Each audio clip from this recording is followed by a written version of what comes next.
pradėkime nuo to juokingosios dalies, kad kaip klinika, kuris specializuojasi reabilitaciją ir fizinį lavinimą, plačiaja prasme, 9 iš 10 mūsų podcastų yra apie psichologiją ir hormoninius pokyčius, bet nieko nekalbame apie reabilitaciją. Tai, žinai, šiandienos tema pagaliau yra tarp profesinio sporto mediko ir profesinio kineziterapeuto apie tai, kaip vyksta peties reabilitacijos. Pagaliau. Peties skausmai, kaip pradvyti juos, kokie dažniausiai būna lėtiniai simptomai ir kada galiausiai reikia operuotis, o kada nereikia operuotis. Tai, žinai, prabėkime pro mūsų patirtį ir pro tą, ką mes žinome apie tai šiandieną. Tai, gerbiamasis mano vyresnysis kineziterapeutas Aivarai Mankau, kiek dažnai susiduriu su peties skausmu su pacientais? Kaip čia pasakęs, ar tas peties skausmas, kurį aš jiems sukeliu, kai kišu jos po štangą pritupimam, ar tas peties skausmas, dėl kurio jie kreipiasi pas mane inicialiai. Tai turbūt antrasis variantas. Antrasis variantas. Tai dėl antrojo varianto nepasakyčiau, kad yra pati dažniausia priežastis, dėl ko žmonės kreipiasi. Tai pas mus dažniausiai žmonės kreipiasi dėl nugaros skausmų, galbūt pas juos tenais keliuose problemos ir panašiai, bet pečiai būtų, sakyčiau, stipri antra, trečia vieta. Tai Bet jis toks keistas, jis yra, žinai, jis niekada nėra tiesioginė priežastis, dėl ko kreipiasi, bet jis yra dažnai pakeliui su kitom problemom. Jo, ir jisai nėra toks stiprus dalykas, jisai pasireiškia kasdieniam gyvenime, jisai pasireiškia kasdieniuose judesiuose, bet jisai nėra toks pastoviai šnabždantis, kalbantis su tavim, jisai pasireiškia, kai tu bandai pastumti duris, kai tu bandai pasikelti iš lovos, gal kai tu valais dantis, bet jisai nepasireiškia kaip nugaros skausmas, kai tu pastoviai sėdi ir tau visą laiką skauda nugarą prie kompiuterio dirbant. Čia gal netgi tas, žinai, bipadališkumo elementas yra, kad vien dėl to, kad turime dvi galūnės, tai, žinai, šios dvi rankas ir du pečius, jeigu skauda vieną, tu tiesiog mažiau su juo darysi ir daugiau darysi su kita ranka. By extension, dažniausiai šie pečių skausmai daugiau būdingi vyrams, bent jau mano patirtyje, negu moterims. Nu, žinai, 6 iš 10 yra vyrai su pečių skausmais, o 4 moterys. Tai jie dažniausiai dar vėliau kreipiasi dėl kažkokios problemos. Ir puikiai gali kompensuoti pečių problemas visai iš kitų raumenų, nes kiti raumenys yra stipresni. Okay. Good. Tai kokios dažniausiai būna tada tos pečių problemos? Jeigu tai nėra tas sukelta tavo pastovaus tempimo pečių. Aš norėjau nuo to pradėti. Dažniausiai priežastis tai ateina žmonės turbūt su sąnarinės lūpos plyšimais, būna su kalcitais ateina po operacijų su sausgyslėm prisiutom. Paskutiniu metu atėjo pora žmonių ir kreipėsi dėl išnyrančių pečių arba dalinai nyrančių pečių. Tai o šiaip kartais netgi ateina dėl bursito ir pasako, man daktaras pasakė pas mane bursitas. Dažniausiai bursitas, kai nelabai žinom, ką daugiau pasakyti. Tai ateina žmonės dėl bursito ir tada tvarkaisi su tuo, ieškai kaip tai išspręsti. Aš turbūt irgi pakankamai dažnai nedaleidžiu iki salės, nes šitų asmenų, nes gal ne tai, kad nedaleidžiu, bet dabar pagalvojau, kad dalis asmenų ateina su peties skausmu kaip to vienu iš simptomų. Yra kelio kažkoks skausmas, kuris riboja, žinai, gyvenimą, nugaros skausmas, kuris jaučiamas sėdint, kaip pats paminėjai. Taip pat ir jaučiamas petys ir dažniau būna jau turintis kokį nors ultragarsą, arba tenais tuo pačiu ir magnetą pasidarė. Ir kaip sakau, tai yra pakankamai dažna, kad jiems yra aprašomas tiesiog peties ankštumas ir arba bursitas, kuris yra iš esmės dažnaims. Na gerai, tai ankštumas yra tiesiog, kaip mes ir įsivaizduojam, yra, taip sakant, tas žastikulio galva įsistatant į gūždubę, tai tiesiog tas tarpas yra siauresnis tarp gūždubės ir pačio žastikulio, taip pat ir tarp mentės, to, taip sakant, petinės ataugos ir pačio gūždubė ir galvo žastikulio. Dažniausiai tai yra simptomas, o ne priežastis. Taigi, taip sakant, aprašinėdamas žmogus, kuris darė arba ultragarsą, arba darė magnetą, jis matė mažesnius tarpus ir sako, čia yra ankštumas, nes mažiau negu x milimetrų yra ankštumas. Ankštumas jau reiškia, kad stipriau įvežtas į sąnarį yra tiesiog galva. Ir dabar bet kada, kai žmogus kelia ranką aukštyn arba žemyn, tiesiog audiniai stipriau suspaudžia ir tai jaučiama kaip skausmas. Ir tai būna ir tada pokalbis, kad, sakau, čia yra ankštumas ir, žinai, dar aplinkui papaukini žmogui pirštais, kad matot, pas jūs įstempus ten deltinis raumuo, gali būti supraspinatus, kuris sufliuotų, bet šitų raumenų įtampa ir suvežė tą patį sąnarį. Tai čia didelės ar komplikuotos problemos nėra. Čia fundamentaliai yra tiesiog mažas sąnario paslankumas, jį reikia padidinti. Ar jūs tai darysite su kažkokia gira kabėdami tenais, ar jūs bandysite tenais pakabėti ant kokio turinio, kad prasitemptų, ar tiesiog šiaip plačios amplitudės judesiai, kur tu privalai prasukti ranką, jums tiek gal ir tai reikia. Ir dažniausiai būna, kad aš juos pasikalbiu su jais, ten nusinčiu aš tokį savo tenais šablonišką tiesiog aprašymą, kokius namie dalykus ten prastimimus padaryti, sakau, po savaitės man papinginkit, kaip jaučiatės. Po savaitės nebejaučiu tokio skausmo. Dievoliu. Išgydėm. Na, kaip ir minėjai, tai dažniausiai ir prasideda tas paties skausmas, jeigu jisai yra vienoje rankoje, pradedam naudoti kitą ranką, kitą ranką nesinaudojam, tos rankos raumenys atrofuojasi, jie susitraukia, tas sąnarys pasidaro ankštesnis ir vos tik tu jį pradedi judinti, žiūrėk, suveikia Wolfo dėsnis, prisitaiko audiniai ir valia, petis nebe toks ankštas. Tai nėra tikrai labai didelio mokslo už to peties ankštumo.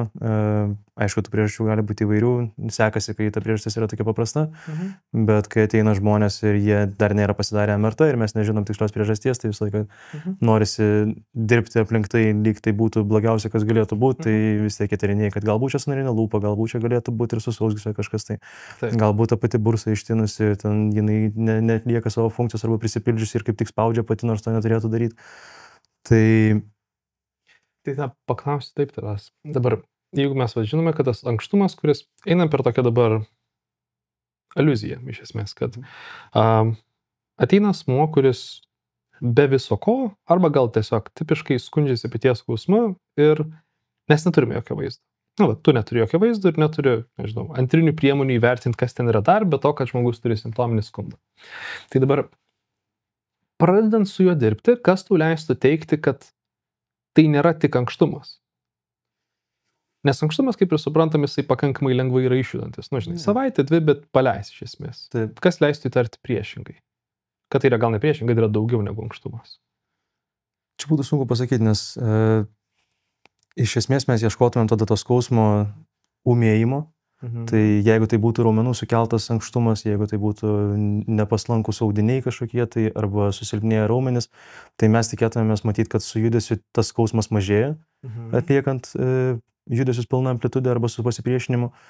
Tuo tarpu, jeigu tai būtų sąnarinės lūpos nutrūkimas, jeigu tai būtų sausgyslės kažkokia trauma, tai mes matytumėm, kad tas skausmas ūmėja su pakartojimu, nes dirgina tas vietas, kurios nenorėtų būti dirginamas įprastu atveju. Tai tokiu atveju mes atsirenkam treniruotės metu, pasižiūrim, ar žmogui keičiasi tas pojūtis skausmo. Jeigu nesikeičia arba jisai mažėja, nuostabu, galim dirbti toliau. Jeigu skausmas ūmėja, įtariu, kad kažkas tai ne taip, pabandom galbūt truputį lengviau, gal krūvis buvo per didelis ir raumenys dėl to reaguoja, bet jeigu ir tas nepadeda pamažinimas, tai tada jau įtariu, kad gal vis dėlto kažkas tai yra rimčiau. Tokiu atveju, jeigu norim įsitikinti, galima visą laiką instrumentiniam tyrimam nusiųsti. O yra skirtumas, jeigu ūmėja judesio metu, lyginant, kad padaro judesius ir vėliau pradeda jausti diskomfortą? Skausmas be judesio dažniausiai aktyvaus uždegimo signalas. Tai tas aktyvus uždegimas, jisai gali būti sukeltas tiek to, kad mes pravidinam tuos raumenis, kurie prieš tai nebuvo pradėti judėti, jie atrofavėsi, jie netokie stiprus ir mes juos judinam kartu su kita galūne, kuri yra stipresnė. O galbūt jinai dar ir kompensuoja, galbūt jinai parodo, kad jinai vis dėlto gali daugiau, bet kitas petys nespėja iš paskos.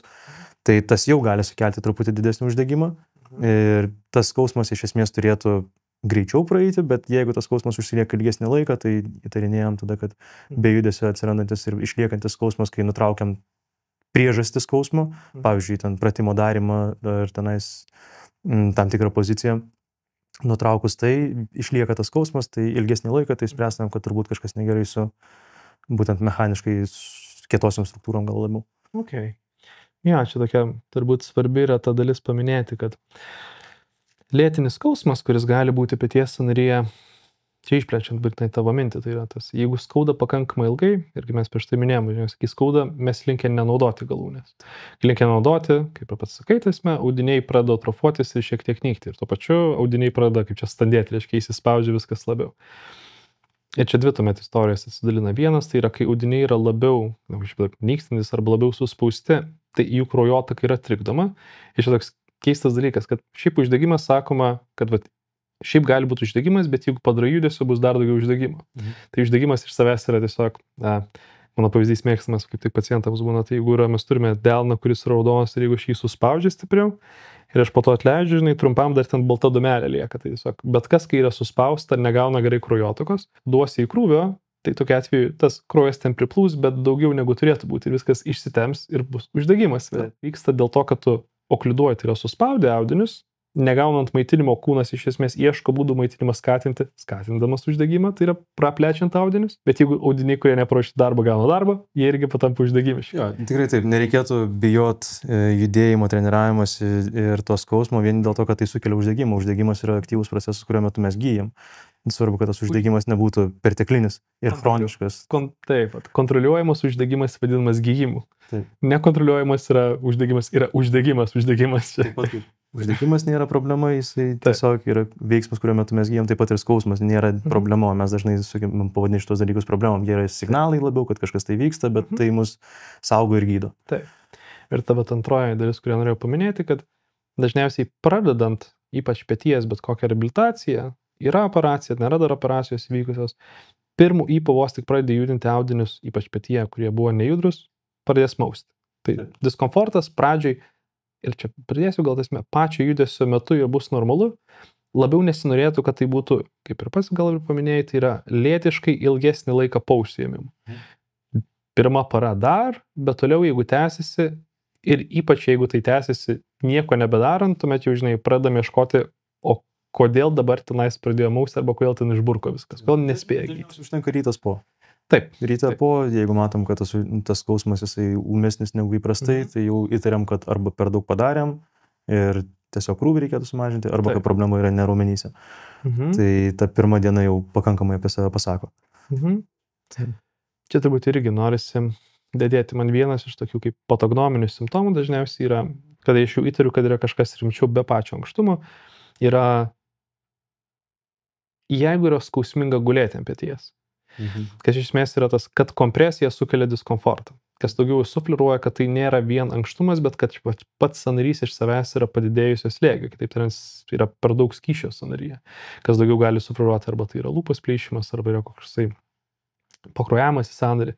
Nes tokia atveju tai jau, kaip sakau, žmonės pasako ne tai, kad man skauda prispausti, jie daugiau sako, kad aš nakties metu prabundu, kad persiverčiau ant kito šono. Nes nemastydami mes atsiverčiam ant vieną šoną, mūsų pradeda skaudėti ir mes prabundam nuo skausmo ir atsiverčiam atgal. Tai tiesiog jau sufleruoja, kad kažkas vyksta sąnaryje. Ir kartais netgi aš jau neieškau būdų, davai pabandykim pajudinti, tais atvejais, jeigu yra žmogui skauda naktį, kai jisai prigula ant jo, žiūrėkit, pirma vaizdas, po to mes galvosim, ką daryti. Nes naktinis skausmas yra pernelyg ryškus simptomas, kad kažkas gali būti jau mechaniškai pažeista. Na taip, ir tuo pačiu, jeigu ten yra uždegimas pastoviai sąnarys yra išburkęs ir mes dar tą išburkusį sąnarį spaudžiam, tai faktas, kad kraujotaka sumažės, atsiras išeminis dusimo toks skausmas, tam sąnaryje tas maudimas. Ir dėl to mes norėsim persiversti kitą pusę, kad nuimt tą spaudimą papildomą, nes jau iš vidaus pakankamai to spaudimo susidariusio yra. Tai tiesa. Ok. Tai dabar, toliau mūsų tokia tęsiamoji istorija apie tą sąnarį. Tai pradeda žmogus judinti, iš pradžių jam paskausta. Na ir po to, kaip čia dabar, tas skausmas patampa iš skauda tik tais tam tikrose pozicijose, jis skauda pastoviai, nes burksta, uždegimas tęsis. Padaro žmogus vaizdą ir tenais pamato pokytį. Ir dabar, žinai, čia jau pokyčių, žinai, gali bukėtų tokį skiesti, žinai, ten gali būti tas monetas bursitas, kas yra tepilinė maišelių uždegimas. Gali būti tenais lūpos plyšimas, tenais tiesiog, sąnarys, kuris dengia lūpą įplyšti. Gali būti tenais tas pats šitas koks nors ten klemsės uždegimas, gali būti supraspinatus tendinozė. Jau dabar, žinai, mes einame į aiškius uždegiminius arba struktūrinius pokyčius pačiame sąnaryje. Tai čia taip sakant, kaip kartais aš irgi nelipu virš savo kompetencijos, pirma būna, jeigu ten yra pokytis, tegul pasako ortopedas ar lups ar nelups. Reikia šalinti ar nereikia šalinti. Nes irgi čia, žinai, kaip geresni ortopedai, jie yra dar to požiūrio, kur, jeigu tu, mes apie domatį čia, žinai, vis pasijokėm, nes žmogus arba vyras, kuris palėtė mūsų abudu, paliko daiktų dar viduje. Taip. Nes abudu turim lūpos plyšimus iš savo skirtingų sportų ir galiausiai, žinai, tos lūpos buvo suoperuotos. Tai geri ortopedai dažniausiai linkę pasakyti, kad jeigu tai nėra pakankamai ūmu, arba jeigu mato vaizde nėra daug ūmumo, tai tuomet jie pasirinka, dabar neoperuokim, pabandykite reabilituotis. Tai gerai, tai dabar einam per tą teoriją. Tai jeigu mes turėtume, jeigu šitam pacientui, kurį mes toliau istoriją apie jį kūrėme, nustato, kad yra lūpos plyšimas, bet chirurgas pasirinko neoperuoti. Ką toliau tu su juo darytum? Tai aš spėčiau, kad tokiu atveju chirurgas ne veltui pasirinko jo neoperuoti, turbūt jisai surinkęs jo gyvenimo anamnezę, pamatė, kad jisai nėra labai fiziškai aktyvus, kad tas būtent darimas tos operacijos sukeltų turbūt daugiau žalos negu naudos. po atsistatymo, turbūt žmogus gali būti arba vyresnio amžiaus, kai atsistatymas yra prastesnis, nėra pakankamai fiziškai aktyvus, tai tokiu atveju, jeigu pasirinko neoperuot, galima būtų gydyti konservatyviai. Konservatyvus gydymas susidarytų iš pasipriešinimo pratimų, tai audinių, kurie yra aplinkui stiprinimo, to paties, kaip minėjau, Wolfo dėsnio panaudojimo, kad jeigu nenaudojamas yra audinys, tai jisai kaip ir praranda savo struktūrą, jisai tampa plonesnis, jisai atrofuojasi, tuo tarpu, kai jisai yra naudojamas, jam yra suteikiama kažkokia tai kryptis, jisai auga, jisai didėja, jisai stiprėja ir mūsų stiprus raumenys nėra paslaptis, kad jie laiko mūsų sąnarius saugius, nes mūsų raiščiai turėtų būti paskutinis gynybos bastionas prieš tos galinės padėtis, didžiausios maksimalios amplitudės. Tai techniškai mes nenorėtumėm, kad jos būtų naudojamos išsaugot mus nuo to, kad mūsų stiprus raumenys būtų naudojami nuo to saugoti. Tai tokiu atveju stiprinčiau tiesiog žmogų. Tai tiesiog sakai, stumt nuo grudako. Žiūrėk, tavo gyvenimas visą laiką bus geresnis, jeigu tu stumsi 100 nuo grudako. Tas paimk tą patį žmogų ir pastatyk į gyvenimišką situaciją, kuris įstumė 100 nuo grudako ir kur nestumė 100 nuo grudako, jisai 100% laiko bus laimingesnis toje situacijoje, kuris stumė 100 nuo grudako. Aš nesakau, kad visi žmonės, kurie stumė 100 nuo grudako, yra laimingesni negu žmonės, kurie nestumė, bet, gerai. Bet I get the gist, taip. Lauk, čia tą pačią Petras yra frazuoti, tik tai ne grudako analogija, kur, kaip senais. Su stiprumu, man atrodo, ten tiesiog bendrų stiprumų tu turi omeny. Jo, kad, ne Petras, čia repetau, ko čia Petras nakėšau.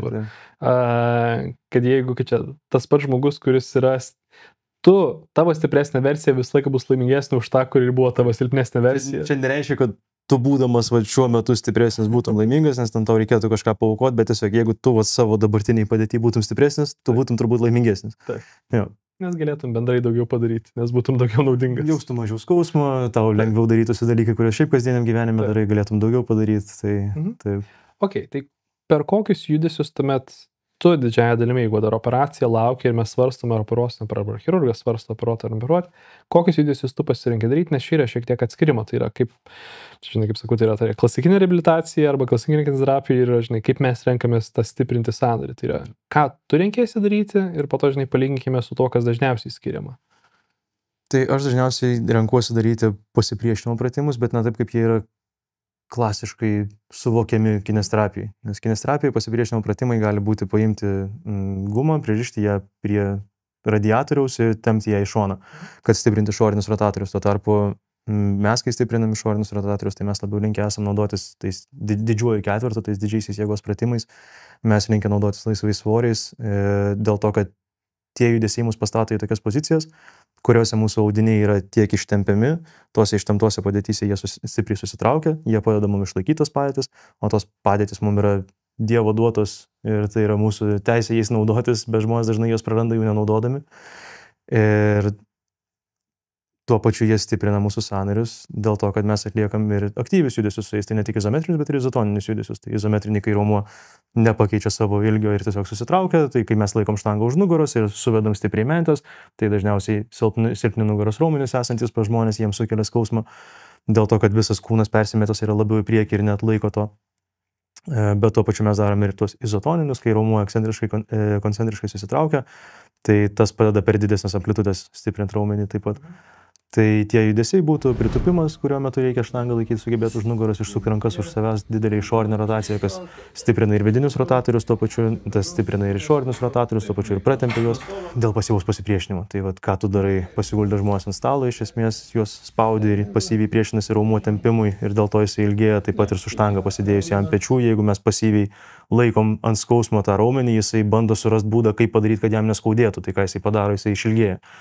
Kitas pratimas būtų deadliftas, kas tiesiogiai nėra jokio kaip ir peties judesio, bet yra labiau izometrinė įtampa, tai prieš keliant štangą nuo žemės, didelį svorį pakeliant, mes norim išlaikyti raumenis aplinkui peties sąnarį stipriai įtemptus, mes norim išlaikyti poziciją, kur mūsų krūtinė yra pakelta su dideliu pasipriešinimu ir dėl to mūsų nugaros raumenis taip pat vėlgi stiprėja.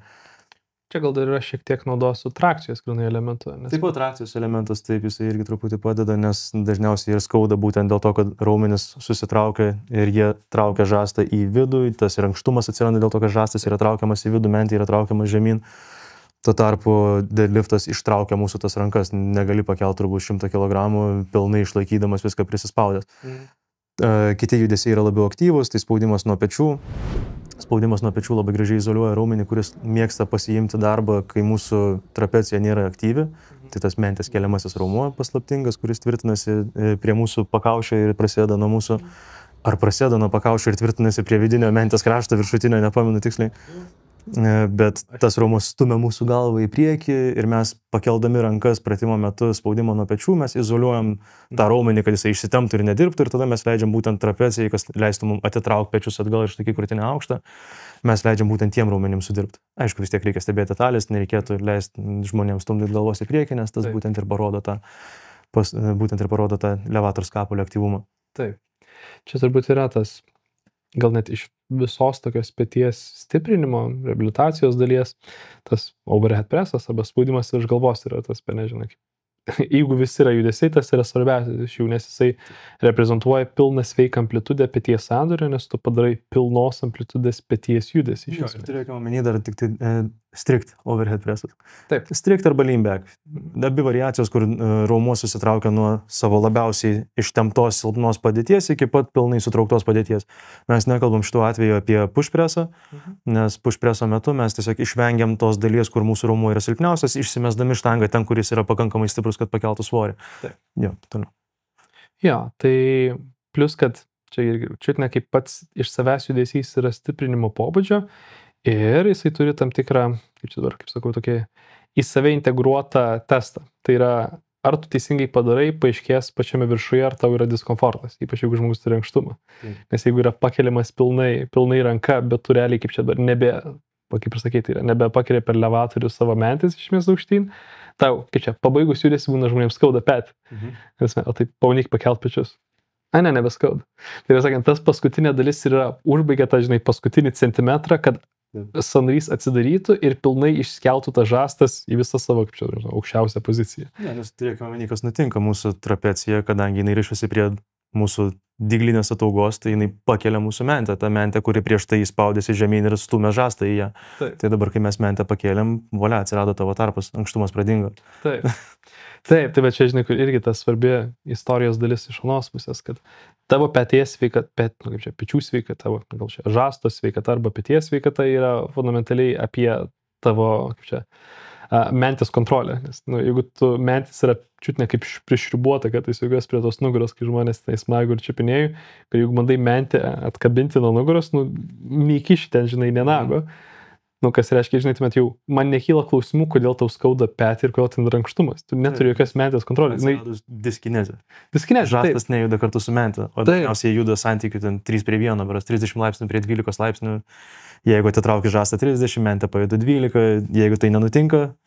Nes tavo mentės gyvenamdaliai, jinai yra jungiasi prie tavo viso skeleto prie vieną vietą, tai yra per mentinę ataugą. Taip. Tai, kitaip tariant, tavo mentis yra pakabinta visų raumenų ir turėtų būti judriausias objektas tavo kūne. Bet jeigu jis visiškai nejuda, tai tas nėra jokio judesio pečių lanke. Iš esmės, dantytasis raumuo laiko apatinį mentės kraštą, krūtinės mažasis snapinę ataugą laiko, tada trapecija laiko ten diglinę tą dalį. Tai vien tik raumenys laiko ją. Jo, jinai iš esmės levituoja tavo kūne. Tik tai raumenys ją laiko. Tavo ranka yra iš esmės per vieną sąnariuką tik sujungta ir raumenys tik laiko raiščiai. Taip. Nukirp biškutį diglinės sausgytę nuo diglinės ataugos ir tavo mentė nukris tiesiog žemyn. Šiaip ne. Juokas juokais, aš taip pas dar pagalvojau. Būna tvastikų žmonėms teoriškai lūžta raktikulis. Smūgis tiesiog yra kritimas, tarsi, ar tai būtų gal ne vaikams, kur ten ta žalios šakelės lūžis, bet tiesiog smūgis ir raktikulis dažnas. Rankos nenukrenta. Žmogus vis dar šiaip su lūžis raktikuliu toliau gali judinti ranką. Nes ne kaulai laiko tavo petį. Mes matom, kai konsoliduojasi jau kaulai, mes dažniausiai matom struktūrą pakitusią raktikulio, kad jisai nėra pilnai suaugęs lygiai kaip prieš tai buvo, nes tose vietose, kur nulūžo, priklausomai nuo ten, kur stipresni raumenys prisijungia yra prie to kaulo, tai priklausomai galėjo ir suaugti neteisingai kaulas, dėl to, kad viena pusė visą laiką buvo pakelta to raumens, bet kaulas vis tiek nusprendė suaugti, tik dabar jisai biškutį turi apvalesnę tą dalį toje vietoje, kur augo, dėl to, kad jisai kreivas. Taip. Tai man čia, žinai, žavioji dalis, kad yra, kaip kalbė apie muskuloskeletą, kur viskas pakabinta, kaip čia, tos pakabos skeletinės, apart tavo rankos, kuri iš esmės tiesiog sujungta su raumenimis su viskuo. Ja. Tai jau jeigu raumenys nejuda, tai ir petys nebejuda. Iš esmės mes galim pasakyti tą patį ir apie galvą, rankas ir kojas. Viskas, visi kaulai, kurie nėra pririšti prie mūsų kaip čia, stuburo, tai visi tie kaulai jie tiesiog levituoja kažkur tai. Taip. Tai dėl to turbūt mes ir galim per anatomijos pamokas ištrauktus, išrinkti pilnai žmonės, viskas, kas išsirenka. True. Ok, bet ar yra tik tais tame tie 4 mūsų judesiai, ar dar kažką darai tais atvejais? Ne, tai irgi turėkime omeny, kad tie 4 judesiai yra tas vadovėlinis variantas arba idealus atvejis, kai žmogus gali juos padaryti, neturėdamas jokio arba turėdamas diskomfortą, per kurį mes galim dirbti.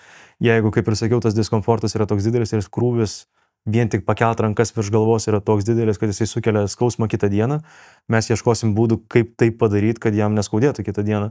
Tai gali būti, kad mes panaudosim tuos pačius TRX diržus arba žiedus, užsidėsim juos ir galbūt mes nekelsim rankų tiesiai į viršų virš galvos. Nes pakėlus štangą čia, tas pats kampas pečiui nėra labai malonus, tai dėl to su svoriu turbūt mes nenorėtumėm to daryti. Bet jeigu mes tai darysim be svorio ir tiesiog norėsim didesnės amplitudės, arba jeigu ir darysim su svoriu, bet mus kažkas tai laikys, kad mums nereikėtų laikyti visko ant raumenų įtampos, tai tokiu atveju užsikabinę tą patį pagalį ant žiedų, pakėlę. Stiprinimui prieš dar operaciją? O tu manęs klausi, jeigu nedarys operacijos. Tai jeigu mes kalbam apie prieš operacinę... Taip, jeigu pasirenka nedaryti. Jeigu pasirenka daryti ir ateina žmogus prieš operaciją tam prieš operaciniam priopui, tai... Šiaip jo, žinai, čia, kad su konkretinimą klausimą. Kalbu apie tą atvejį, kur yra nustatyti pakitimai, bet Adomaitis sako, žiūrėk, pirmą panik kažką padaryti, jeigu bus dar problema, vėliau operuosim. Taip. Tai mes kalbam apie šitą atvejį. Tokiu atveju dažniausiai žmonės nedaeina iki variacijų. Nes tokie žmonės turbūt, jeigu Adomaitis jau pasakė, kad aš nesiruošiu operuoti, tai turbūt ta problema nėra tokia didelė. Arba yra kitos priežastys, pavyzdžiui, vyresnio amžiaus, kurie sunkiai atsistato žmonės. Tai dažniausiai tokie žmonės net nedaeina iki variacijų. Tokie žmonės gali sau leisti dirbti su paprastais tais 4 pratimais ir su jais paprastas labai darbas yra. Kitaip, nereikia komplikuoti programos. Nedarykim iš mūsų dramblio, nedarykim problemų ten, kur jų nėra. Ok, na tai tada einam į tą kitą atvejį, kad yra dabar jau pasirinkta, kad bus tuoj operacija, už mėnesį. Ką tada daryti reikia? Tokiu atveju prieš operaciją gerai būtų tą sąnarį, kurį operuos, gerai užkrauti.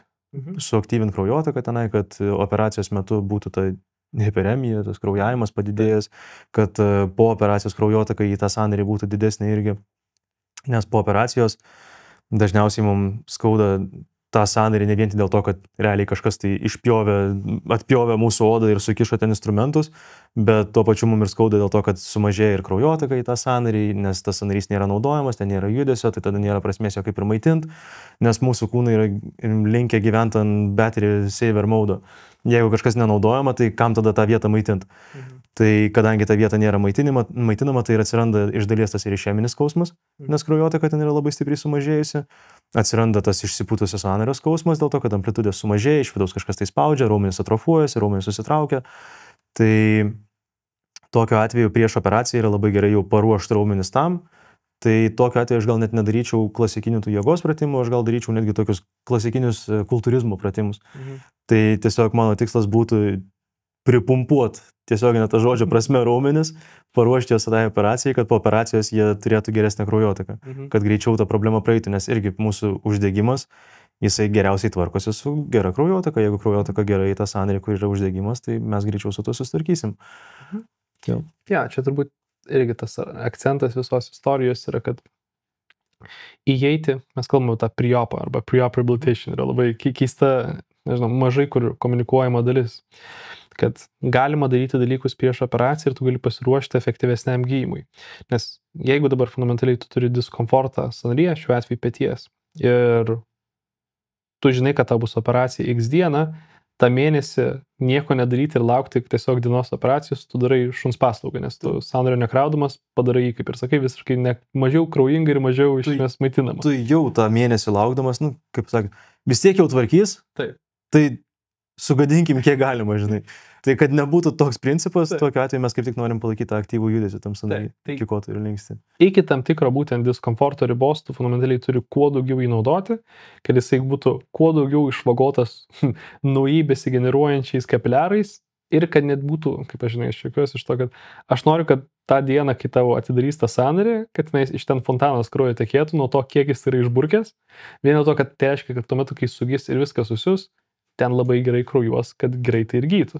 Man patinka, kad tu sakai iki diskomforto ribos, bet iš esmės netgi ta diskomforto riba, jos tuo metu mėnų iki operacijos net kažkiek galima nepaisyti, nes kaip ir sakiau, vis tiek jau taisys.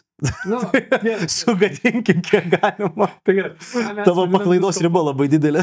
Mano diskomforto riba yra ten, kur, žinai, ašara rieda. Tai, nes jau blogiau turbūt, kad nepadarysi labai, o jeigu ir padarysi, tai sutvarkys. Taip. Nes jo, tokia atveju, žinai, tas paburkimas tiesiog leis greičiau gyti pačiam sąnariui tam trumpam periodui po operacijos. Turėkime irgi, žinai, pati operacijos diena ir 2 dienos out, kai tai po jos, yra gal tas periodas, kur tu, žinai, nenori, tu nejudinsi per daug tą sąnarį, bet to, kad, žinai, gal išsiimsi iš langetės, kad tiesiog biškai leis pakabėti pačiam rankai, tu nepradėsi pirmą dieną aktyvių judesių. Tai iš esmės, tos kelios dienos kumščiuot gali ranką, gali bandyti alkūnę lankstyti. Taip, bet tu fundamentaliai nedarysi nieko aktyviai iš pačio peties. Taip. Tu leisi dabar tiesiog sugyti žaizdai, nes ten pjūvis vyko. Tai dabar, taip, ir tos porą dienų arba tas vis pumpavimas yra skirtis tam, kad tos kelios dienos nejudrumo nebūtų testinis 10, 12, 15, kad jau 15 dieną čia jau tu nebejudinai. Tai tu judini nesvietiškai daug 13 dienų ir tada dabar 2 dienas nejudini, kol sugi žaizda ir tada 3 dieną papraci, tu pradedi judinti jau po truputį planuojamai. Ir čia, kur klausai manęs, kuom tai skiriasi nuo klasikinio būdo, kineziterapijos klasikinės po tokios operacijos, tai klasikiniu atveju jėgos pasipriešinimo pratimai nėra taikomi pirmus gerus 2-3 mėnesius. Tai kai kuriais atvejais tenais netgi nekeliamos rankos virš galvos 3 mėnesiai po operacijos. Tai mes turim patį paslankiausią sąnarį visam organizme mūsų ir mes nusprendžiam kažkodėl nenaudoti 50% to sąnario. Tai po 6 mėnesių nenaudojimo faktas, kad skausmas bus nerealus, nes mūsų ir tas kolagenas, tas jungiamasis audinys, jisai bus prastai suaugęs, nes jam niekados nebuvo suteikiama kryptis, kuriais turėtų dirbti. Vienintelė kryptis, kuriai buvom suteikiama, tai buvo iki 50% to maksimalaus pajėgumo. Ir viskas, kas yra virš jo, niekados nebuvo nurodyta, kad susidaryk tokios formos, kad galėtum laisvai judėti šito amplitudai. Jisai susidarė tokios formos, kad jis laisvai galėtų judėti iki pusės, o viskas, kas šiandien, tai jau good luck. Pusę metų leidai savo nieko nedaryti, tai dabar sėkmės tau bandant tai pataisyti. Tai iš esmės mes norim kuo anksčiau netgi pradėti tuos jėgos pratimus. Aš suprantu, kodėl žmonės, kineziterapeutai apsidraudžia ir duoda žmonėm brošiūrą su 5 pratimais, pasiūbuok ranką, paimk lazdą, pakilnok iš šono su lazda, ką ten, alkūnę palankstyk, duoda, pakumščiuok ranką. Tokie paprasti pratimai. Viskas su jais tvarkoja kokią pirmą savaitę, pirmas 7 dienas, bet irgi dažniausiai tas darimas jų būna padrikas labai pas žmonės, kur padaro 1 kartą per dieną ir nuostabu. Tai turėkime omeny, kuo dažniau mes juos darysim, tuo geriau bus. Tai tuo greičiau tas gyjimas praeis, tuo greičiau patinimas tam sąnary praeis. Audiniai neturės laiko taip stipriai užtirpti, kad ir nebūtinai tas prapjautas jungiamasis audinys, bet ir tie patys raumenys, jie bent jau pajudės. O tas prapjautas audinys, jisai po savaitės, po 2 kažkur tai jau pasidengs ir mes nuo to laiko galim jam suteikti kryptį. Tai po tų 2 savaičių dažniausiai jau atsiranda tie, kad ir tas pats pakelimas rankos į šoną, bet jau truputį aktyviai nebe nuleidžiant grinai su pagaliu, bet truputį leis savo stabdyti savo ranką, nuleidžiant ją žemyn. Tai jau 2 savaitę mes galim virš galvos tą ranką pajudinti. Aš biškai tai neužbėgsiu, atsitrauksiu gal tai istoriją įdėdamas. Aš tik priminsiu, kaip pirmą kartą, kai buvo suplanuota mano operacija, buvo, man atrodo, 21 metai. Kai buvo ta suplanuota data, aš jos ten laukiu panašiai ir tuo metu, žinai, pradedu skaitinėtis apie tai, kaip reabilitacija vyksta, žinai, sudarau visus tos guidelines standartinius. Ir let's be honest, aš iki tol per daug nebuvau susidūręs su normalia reabilitacija to peties. Tai, žinai, aš skaitau ir does not make sense. Tai nelogiška. Tai va, ten parašyta, kad būtent ką ir tu pameni, tai yra pirmą kartą bandyti daryti bet kokius resistance judesius yra po 8 savaitės. Toks, ir aš tai skaičiuoju, žinau, kad man turėjo būti operacija berods gruodžio kažkada, ir aš tai palaukti, man tada plius minus vasarį. Aš toks, bet tai kokią ankilozę turi formuotis? Nu, tas mes surambėjimas sąnario. Ne. Dar turėjau omeny, kad čia tavo darbo įrankis tavo. Jo, ne. Iš viso. Ne, ir žinai, ir tada buvo toksai, aš kitaip darysiu. Ir tada, žinai, tiesiog susikirti prieš operaciją, aš susirašiau savo tipo, čia yra loose outline'as, kad, žinai, tenais tie judesiai tiek laiko, tada, ką mes galim su inventorium, tada, mes, žinai, pasimsim pagalį, ten, žinai, techniškai aš galiu su stipresne ranka tiesiog simetrizuoti judesį, nes ta tegul tiesiog prisikabina pirštais, o tada tiesiog daro judesius, gerai, bet tada, žinai, techniškai tada, žinai, atsiranda ringai kaip variantas, kurias mes dar prieisime. Žinai, techniškai aš nenoriu kelt rankos, bet aš noriu, kad išsitemtų rankai tą poziciją. Tai gerai, pirmą aš tiesiog atsigulsiu ant savo kušetės ir, žinai, leisiu tai rankai pakabėti. Bet tada aš esmės, aš kaip čia dabar pats pasilenksiu per kušetę į priekį, kad, kaip čia dabar, tam, kad, kaip čia, ne į priekį, atsiprašau. Aš į priekį, kad ranka kiltų techniškai, aš imituosiu pasyvų kabėjimą vis labiau aukštyn. Žinai, su kušetė nepaina, fine. Tai tada, žinai, surandi pagalį, kuriuo tiesiog gali eiti į priekį, kad vis labiau. Tu techniškai gali pastatyti šluotkotį ant žemės ir tiesiog pats trauktis nuo jo ir lenktis su krūtinė žemyn. Ir jau tavo ranka, tavo krūtinės atžvilgiu yra tau prieš galvos, nors tavo galva tiesiog nuleista. Taip, tai čia labiau yra, žinai, kur. Iš to keisto, net nekeisto, tokio jaunatviško, aš nenoriu tikėti, kad audiniai, kaip čia, negali judėti pasyviai, pasirinkti daryti tuos, ir, žinai, su kažkuria net ir baime darau, žinai, toks, o jeigu iš priešinės, niekur nereikia. Tarp kitko, mes iš dalies dėl to ir susipažinom. Taip. Nes aš turėjau tą pačią problemą daug metų, taip. Pas mane tas sanarinė lūpa daug metų buvo problematiška vieta, tiesiog aš nusprendžiau, kad aš nedarysiu. Vienas dalykas, tai aš tikėjausi, kad ten nėra problemos, kitas dalykas, tai aš žinau, kad jeigu ten yra problema, aš nenoriu daryti operacijos, nes visur rašo, kad ten 6 mėnesius negalėsi aktyviai sportuoti. Taip. O aš noriu sportuoti visą laiką. Ir aš tada pamačiau, kad tau buvo daryta ta pati operacija, mes pirmą kartą, pamenu, dar pakalbėjom, aš video pasižiūrėjau visus, kur tu darai tos pratimus ir galvoju, tai ir žinai, man kaip universitete studijuojančiam kinesterapiją tuo metu atrodo klasikiniai visi tie metodai, labai konservatyvūs, labai atsargus, tokie ten vos kažką tai darai ir ištempė tą visą procesą tuos 6 mėnesius ir ne faktas, kad po tų 6 mėnesių tu iš vis galėsi normaliai grįžti į tą sportą. O tuo tarpu, dirbant su tuo metodu, kaip tu tai padarai, tai aš dabar nepamenu, aš pamenu, kad aš įrašinėjau video kiekvienos dienos, ką aš darydavau. Aš nusistatydavau žadintuvą kas valandą 15 minučių ir aš taip darydavau pratimus kas valandą, po pusvalandį judindavau tą ranką pirmas 7 dienas viską. Ir po savaitės aš pamenu, kad aš grįžau į darbą ir per pertraukas su štanga dirbdavau. Ir per pertraukas ten darydavau rausus visokius, biškutį, kad užpakalinius raumenis pastiprinti, kad nebūtų to labai daug judesio, ten į viršų tą patį. Ten pasikabindavau ranką ant reko ir pavaikščiodavau atgal, kaip ir tu rodei prieš tai. Ir berods 38 dieną aš spaudžiau nuo krūtinės 100 kg. Kur čia buvo, taip paimkim, kas čia gautas 5-6 savaitę, kur tik tai leidžia pradėti daryti pratimus. Taip. Tai jėgos, tai po 5-6 savaičių aš jau... Pratimų neleidžia daryti. Techniškai dabar pasyvioje amplitudėje turėtum pradėti kelt ranką. Taip, čia prasideda izometriniai tada jau pratimai. Izometriniai, kad tu ten kažkur tai tiesiog įtempi tam tikroje amplitudėje raumenį ir viskas. Tai tuo metu aš jau galėjau padaryti. Tai aš pamenu, kad 160 kg deadliftinau, jokio skausmo nejausdamas. Tai visiškai grįžta savaitės. Nuostabu. Sunkiausia buvo, aš pamenu, kad dar su tavim karts nuo karto pasikonsultuodavau, nes man labai sunku buvo grįžti į low bar poziciją. Ne, pamenu. Tai ir kai pirmą kartą tu per prievartą mane pastatėjai į low barą su 100 kg, aš padariau pritupimus, aš taip greit padėjau tą štangą atgal ir tiesiog sukritau ant žemės į skausmą, bet skausmas nebuvo blogas, turėkime omeny. Aš padėjau štangą, skausmas pradingo, viskas tvarkoj. Bet buvo agresyvus ganėtinai tempimas ir tikrai buvo tokių dienų, kur galvodavai, o kas jeigu nusiplėšiau? Jo, bet čia yra tas labai keista visa istorijos dalis, nes tavo visi kūno signalai, gal labiau iš dalies signalai, kurių labiau prekursorius yra baime, nes tu bijai, kad įplyš kažkas. Nes irgi žinai, kur. Aš manau, kad aš jaučiau daug skausmo ne dėl to, kad ten kažkas tempės, aš jaučiau skausmą, nes aš nesąmoningai riboju save, nes aš nežinau, ar tikrai tai yra gerai. Tai aš ant savęs aš eksperimentavau. Techniškai, toliau ant tavęs, jau žinai, buvo toks, biškiai pro mane prasukom, su tavim galim biškiai, žinom, kad tą patį, arba galim kažkaip biškiai pavariuoti. Dar, arba daus pas.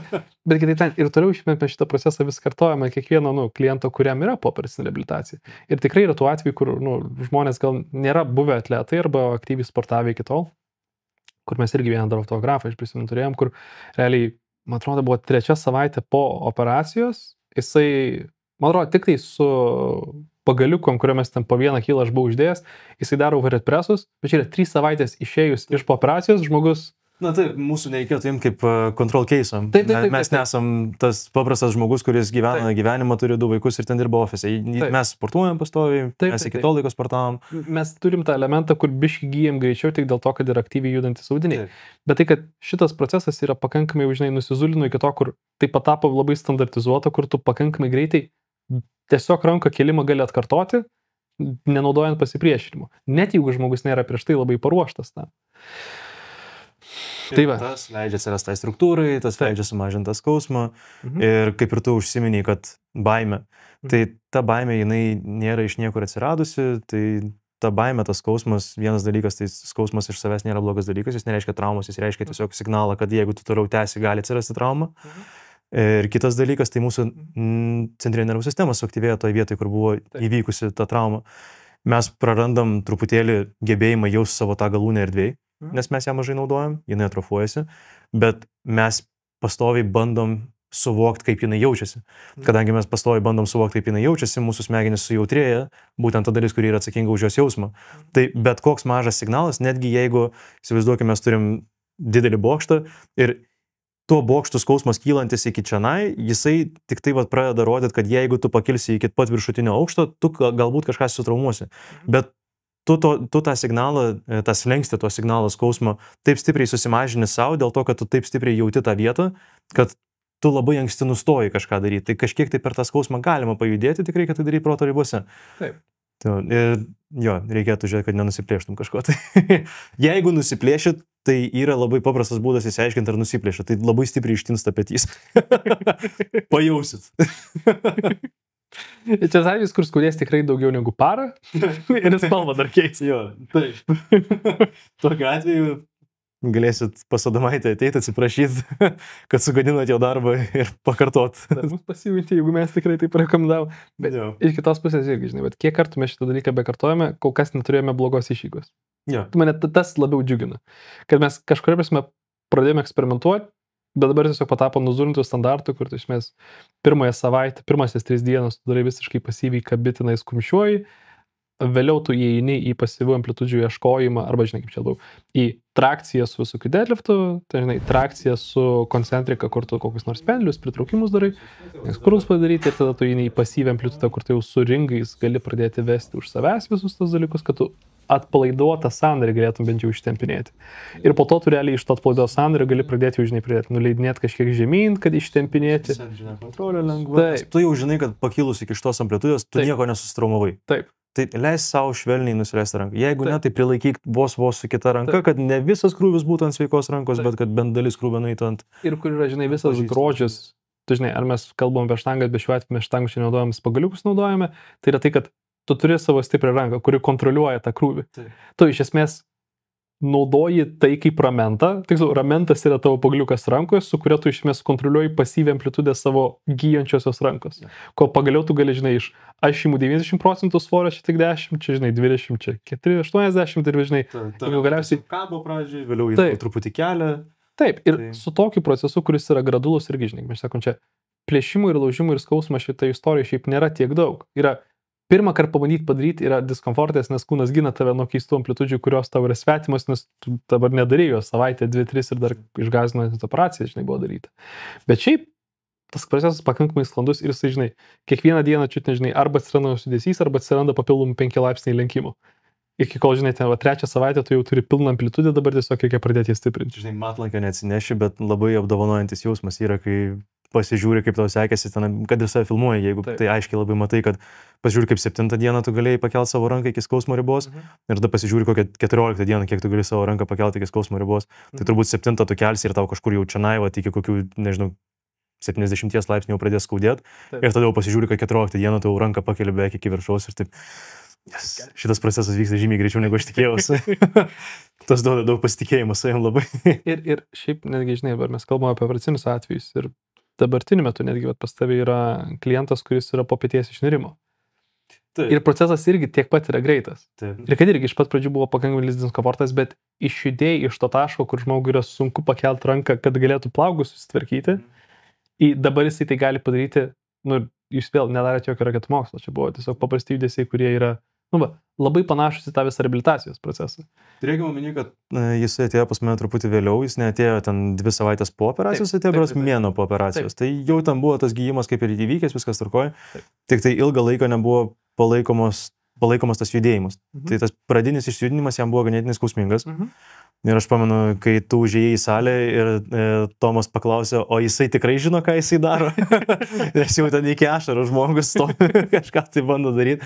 Traumas jokios negavo, viskas tvarkoja, dabar jau judina tą ranką, sako, kartais automobilis sėdi, kol vairuoja, tai pakilnoja tą ranką ir prisimenu, kaip sunku buvo pakeltą ranką, tam palei langą vos ne pirštais ropojo, o dabar pakelia ranką, paima už rankenos, palaiko biškutę, tada lėtai nuleidžia tą ranką.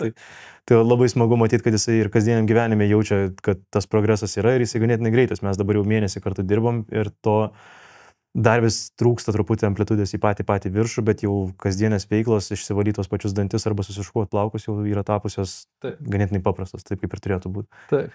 Čia netgi ir čia buvo visiškai tas vidurinysis atvejis, kur iš esmės tu turi, kaip čia įvykdyta buvo išnirimas, ta subluxacija pilna, kuri plyšo dar šiek tiek kapsulė, jinai yra susiūta, įstatomas galas susiūnama. Ir tada yra priimamas konservatyvus gydymo būdas, kur tiesiog mėnesį žmogus tiesiog laukia, nes pasakė gydytas, kad reikia palaukti, kol sugės.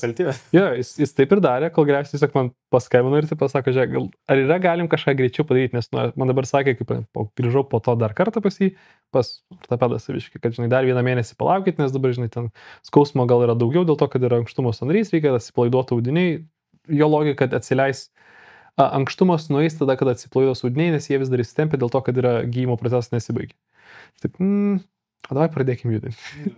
Ir kai sakau, ne jo kaltė, aš neturiu omeny, kad tie žmonės, kurie jam pasakė mėnesį nejudint rankos, yra kažkom tai neteisūs, dažniausiai tiesiog tie žmonės apsisaugo, garantuoja, kad negrįžtas atvejais pas juos tuom, kad tu gali nieko nedaryti ir tu nepajausi problemos iki kol jinai netaps labai stipri. Arba tu gali kažką tai aktyviai daryti. Ir aktyviai darydamas, tu galbūt kažką tai padarysi be priežiūros, kas tau labai staigiai padarys tą problemą, kad jinai atsirastų. Tai tiesiog apsisaugo žmonės tuo, kad jie neprižiūri tavęs kiekvieną dieną. Jeigu jie prižiūrėtų tave kiekvieną dieną, jie turbūt leistų tau judėti, bet kadangi tu esi paleistas vienas ganytis, tai jie nežino, ką tu darysi ir kaip toli tu save spausi. Bet su profesionalų priežiūra drąsiai galima daryti tos judesius ir viskas praeina sklandžiai. Tai reikia turėti tą omeny, kad šiandien ne dėl nežinojimo, ne dėl kažkokių tai kitų priežasčių neduoda mums daryti tokių dalykų, o būtent dėl to, kad nežino, ką tas žmogus darys. Jeigu pasakysi tam žmogui, tu gali judėti, tik tai reikia darytum tai atsargiai. Ir jisai nuspręs neiti pas specialistą, o tiesiog daryti pats kažką, tai ten eksperimentuoti, neturėdamas jokios patirties, neturėdamas išsilavinimo tam. Tai tada žmogus tiesiog gali pridaryti savo daugiau problemų negu naudos. Tuo tarpu dirbant su profesionalais ir mes esam kaip ir pionieriai, galbūt tu pionierius esi labiau šito metodo su jėgos treniravimu ir po operaciniais visais veiksmais. Būtent kas eina tų 4 didžiųjų pratimų, kitų variacijų, pasipriešinimo pratimų. Tai ateikit pas mus su mūsų priežiūra, pasidarykit, viskas bus gerai. Gali paskaudėti. Tai tikrai yra, žinai, ta svarbiausia istorijos dalis visame šitame, kad konservatyvus būdas yra skirtas tam, kad nepablogėtų. Tai mes labiau naudojam tiesiog tą spektro pusę, kur mes, kadangi mes specializuojamės, mes einame į kitą spektro pusę, mes pušinsim šiek tiek daugiau, kad greičiau atgrįžtų funkcija. Nes tame sportume, ir tai nėra dėl to jaunatviško maksimalizmo, kad mes norim greičiau dėl to, kad greičiau reikia. Ne, mes norim šiek tiek greičiau, kad mes trumpesnį reabilitaciją turėtume. Nes, nežinai, laikas yra svarbus resursas, mes nenorime jo eikvoti. Ir vien dėl to, kad mes, kad ir matysime, žinai, žmogų ar vieną kartą, ar 2 kartus, o gal, žinai, 1 ar 2 kartus per savaitę, bet tokia atveju mes pasakysime, kas toliau turi būti vykdoma rytoj, poryt ir iki kokio karto, kol mes pasimatysime. Mes norim išnaudoti tavo laiką čia dabar kuo daugiau, kad tiesiog negaištum čia 3 mėnesių laukimas, o tada dar viršaus, dar kitų procesų darimas, dabar jau tvarkyti netyčinės pasiekmes dėl pelėtų tvarkymo. Čia yra tas, kad ta taisyklė, first of all, do no harm. Taip. Tai bet mes nepaimam to dalyko taip, kad jeigu mes nieko nedarysim, mes irgi sukelsim žalą, bet mes ją sukelsim ne taip akivaizdžiai tiesiog. Taip. Tai va ta neakivaizdi žala ir bus, kad tie raumenys atrofuosis, kraujagyslės sunyks, jos suakės, jos nepateiks medžiagų į tas vietas, kurios turėtų gydyti. Tai mes sukeliam žalą tiesiog ne taip tiesiogiai. Netiesiogiai sukeliam žalą. Va, pagaliau radau savo žodžius. Čia atrodo palėtėm visas subtemas, kurias norėjau. Turiu dar minčių, ką noriu paminėti. Aš turiu ką pridurti. Kamera raulina. Share, like, subscribe ir hit the notification bell, kad matytumėt mūsų vaizdo įrašus tada, kada jie išeina ir būtinai juos peržiūrėkit. Nes jie yra naudingi ne kiek mum, tiek jum. That man gets a raise.